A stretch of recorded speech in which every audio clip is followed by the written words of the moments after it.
Bismillahirrahmanirrahim. Assalamualaikum warahmatullahi wabarakatuh. Waalaikumsalam warahmatullahi wabarakatuh. Baiklah, di video kali ini kita akan diskusi bersama Uma bagaimana pandangan Islam tentang pakaian muslimah. Kepada Uma dipersilahkan. Terima kasih Abah.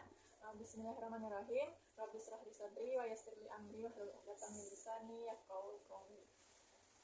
Baik, untuk episode kali ini kita akan membahas ya terkait dengan bagaimana sih pandangan Islam tentang berpakaian muslimah. Karena pada hari ini kita melihat beragam muslimah ya berpakaian, cara berpakaiannya itu beragam. Mulai dari yang pakai cadar, pakai gamis, ada yang pakai rok, ada yang pakai celana, bahkan ada yang namanya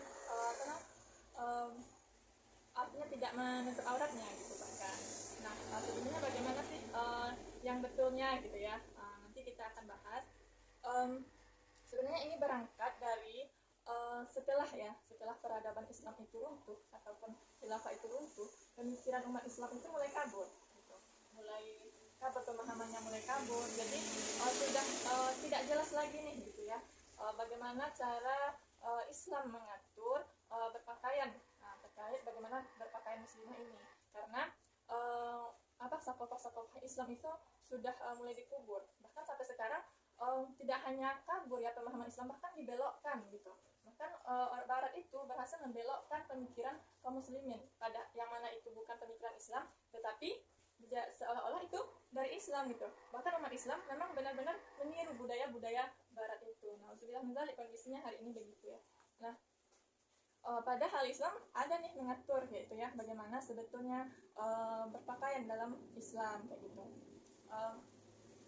Teringat waktu itu ya kisah waktu masih aliyah gitu ya.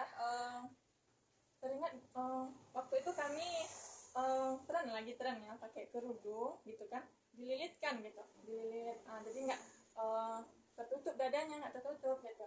Jadi datanglah seorang guru, Ananda gitu ya, itu jilbabnya itu jangan dililitkan gitu. Jilbab tuh ulurkanlah jilbab tuh sampai ke dada gitu. Nah waktu itu Uma belum paham nih bah kondisinya.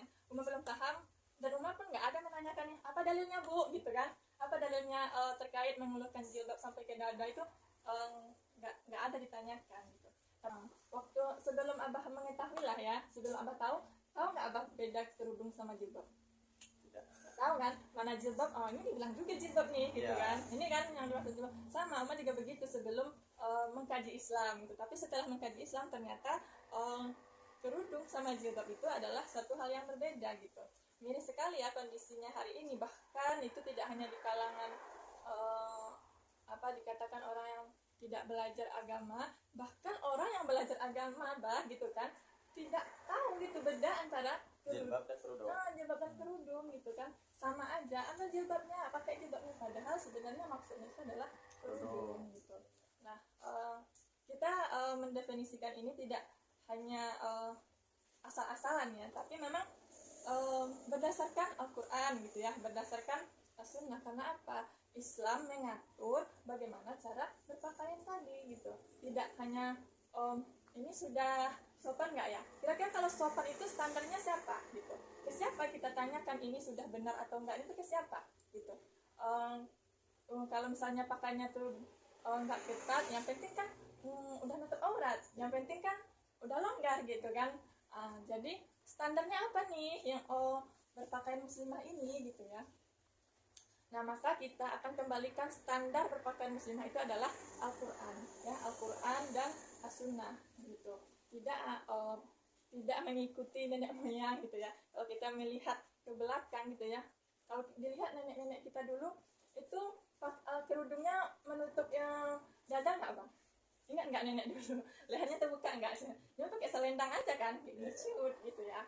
Nah itu setelah runtuhnya khilafah itu, pemahaman umat Islam itu benar-benar merosot gitu. Bahkan dulu sekolah SMP itu nggak menutup aurat ya kan, nggak pakai kerudung mereka gitu, justru pakai roknya pun nggak dalam, itu sampai lutut. Setelah khilafah itu runtuh, benar-benar pemahaman kaum muslimin ini merosot gitu. Bahkan identitas dirinya sendiri saja itu dia sudah krisis identitas. Kalau dikatakan muslimah itu pakaiannya itu menutup aurat sesuai dengan Al-Quran dan As-Sunnah, itu adalah identitasnya. Ketika dia menanggalkan itu gitu ya, maka berarti identitasnya juga enggak sebagai seorang muslimah gitu. Karena apa gitu ya, namanya juga pakaian ya, pakaian gitu. Nah, maka itu menunjukkan identitas dia, apakah dia seorang muslimah atau non muslim gitu. Nah, mari kita ulas ya, Bang. Kita nggak asal ngomong ya, kita semuanya itu berpijak kepada dalil gitu, kepada Al-Quran. Mana nih, kita kembali lagi beda jilbab dengan kerudung gitu. Allah Subhanahu wa taala berfirman dalam Quran surat Al-Ahzab ayat 59, A'udzubillahi minasyaitonirrajim. Bismillahirrahmanirrahim. Ya ayuhan nabi qul li azwajika wa banatika wa nisa'il mu'minina yudnina 'alaihinna min jalabibihin. Dzalika adna ay yu'rafna fala yu'zain. Wa kana Allahu ghafurur rahima. Yang artinya, wahai nabi, katakanlah kepada istri-istrimu, kepada anak-anak perempuanmu dan istri-istri orang mukmin, hendaklah dia mengulurkan jilbabnya sampai ke seluruh tubuhnya. Hendaklah dia mengulurkan jilbabnya sampai ke seluruh tubuhnya. Zalika adna ayyu'rafna fala yu'zain, ya. Yang demikian itu agar mereka itu dikenali dan mereka tidak diganggu, dan Allah Maha Pengampun dan Maha Penyayang. Jadi di sini, wahai Nabi, gitu, katakanlah kepada istrimu, kepada anak perempuanmu dan istri-istri orang mukmin. Berarti termasuk kita ya di sini, istri-istri orang mukmin. Dibebankan juga kepada kita ya sebagai seorang muslimah. Nah, maka hendaklah dia mengulurkan jilbabnya sampai ke seluruh tubuh. Ke seluruh tubuh, bukan ke dada gitu. Mengulurkan tuh diulurkan ke seluruh tubuh gitu. Nah, kalau ini yang definisi jilbab selama ini, kita nggak mengulurkan jilbab ini ke seluruh tubuh, ini baru sampai segini gitu. Nah, yang jilbab itu yang mana? Ke seluruh tubuh, sampai ke bawah mata kaki, irqaq gitu ya, sampai ke aspal ya gitu. Jadi itulah makna daripada jilbab. Jadi kalau orang Arab itu bilangnya itu gamis, itu jilbabnya disampaikan di sini dalam Al-Quran ini.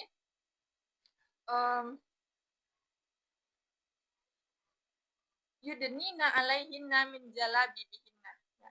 Hendaklah dia mengulurkan jilbabnya ya ke seluruh tubuhnya kayak gitu.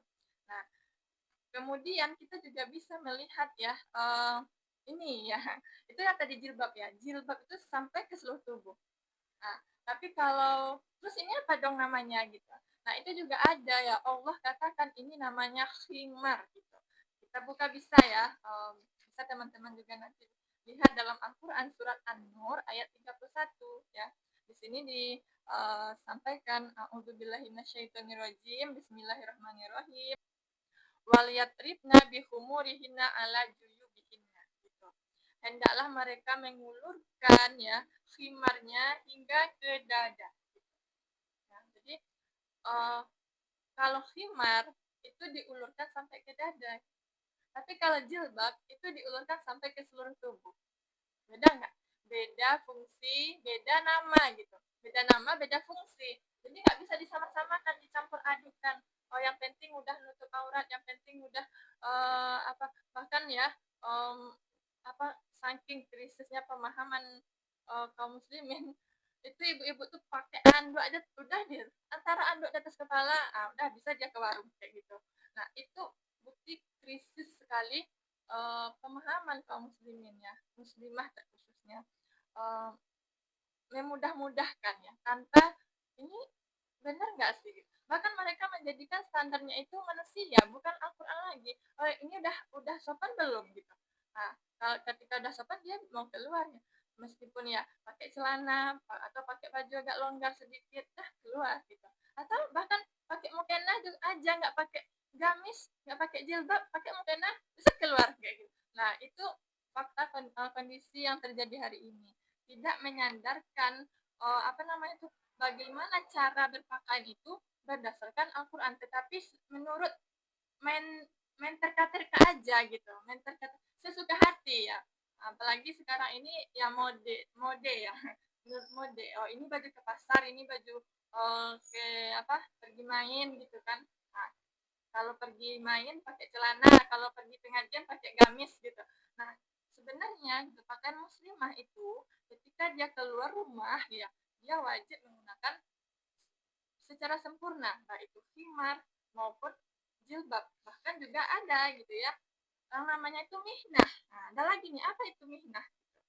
Mihnah itu adalah pakaian yang dipakai di dalam jilbab.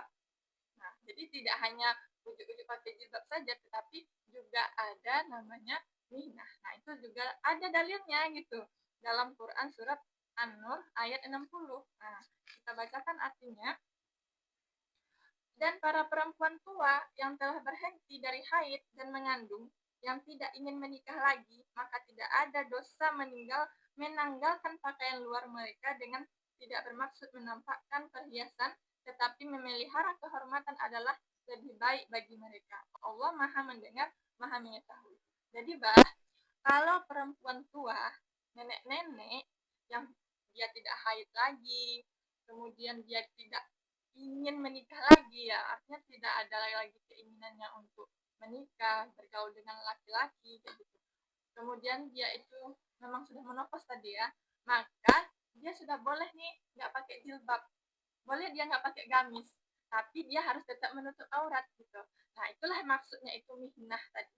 Mihnah bukan bukan hanya pakai pakaian dalam atasan bawahan yang sedikit itu saja, tapi memang berpakaian gitu ya, berpakaian yang menutup bagian-bagian aurat yang dikatakan aurat yang ringan gitu ya, termasuk hanya boleh ya kalau aurat ringan ini kan hanya boleh dilihat yang mahram kita gitu ya, boleh sebatas anggota wudhu inilah gitu ya, muka gitu ya, atau dari kepala, tangan gitu kan, kemudian juga kaki gitu kan, itu kan anggota aurat yang ringan yang boleh dilihat oleh yang semua mahram kita. Tapi kalau aurat yang berat itu nggak ada yang boleh melihatnya kecuali suami gitu ya, hanya suami yang boleh melihatnya. Nah kita kembali ke poin ini ya, An-Nur ayat 61 gitu.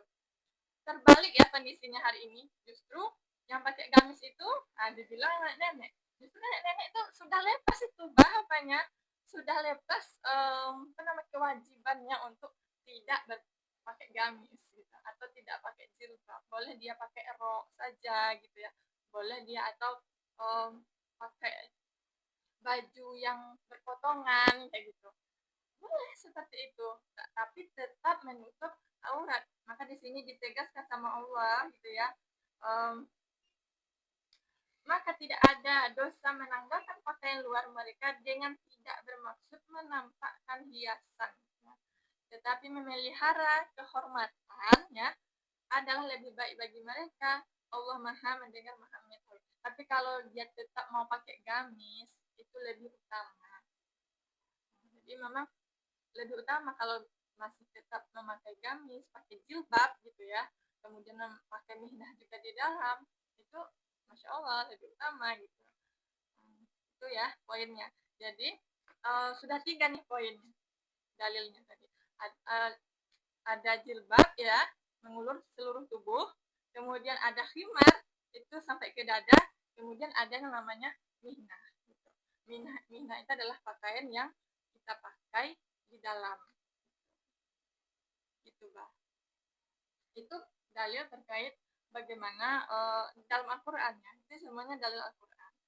Nah, kalau kita mau lihat bagaimana hadis gitu kan, itu juga ada dalilnya gitu ya. Bahkan surat Al-Ahzab ayat 59 itu asbabun nuzulnya itu ada sebuah riwayat gitu. Sebuah riwayat ketika itu ya seorang sahabiah ini nggak punya nih jilbab. Sementara dalil ayat sudah turun nih gitu kan. Waktu itu hari raya. Sementara kalau hari raya ini para muslimah itu disuruh untuk keluar ya, keluar. Bahkan wanita haid saja itu disunahkan untuk keluar itu mendengarkan khutbah dan menyaksikan keriangan umat ya, menyambut hari yang fitri. Nah, sementara gitu ya, ada nih sahabiah nggak punya jilbab, bagaimana keluar gitu. Maka apa kata Rasulullah? Sampaikanlah kepada Rasulullah gitu ya, kalau bahwasanya dia nggak ada nih jilbab padahal dia mau keluar gitu. Maka hendaklah saudaranya yang punya jilbab meminjamkannya. Saking wajibnya, nggak tunggu dulu, nantilah beli dulu atau apa dulu dijahit dulu gitu. Nggak kayak gitu. Tapi justru langsung. Nah, bahkan kalau dalil yang khimar gitu ya, para sahabat itu apa yang dilakukannya? Merobek kain sarungnya gitu untuk dijadikan khimar. Nah, jadi sebelum Islam itu turun ternyata gitu ya, mereka orang Arab itu nggak syar'i berpakaiannya, bahkan dadanya juga nampak gitu ya, namanya orang jahiliyah gitu. Jadi kalau ada pemahaman orang pakai jilbab, pakai gamis, pakai kerudung dalam-dalam seperti ini adalah pakaian Arab, justru pakaian ini datang setelah Al-Quran diturunkan, Islam diturunkan, bukan adat orang Arab, tapi syariat Islam. Nggak hanya orang Arab yang harus menutup aurat, tetapi semuanya gitu. Semua kaum muslimin harus menutup auratnya dengan jilbab gitu ya, dengan jilbab dan dengan kerudungnya. Nah, mungkin seperti itu kah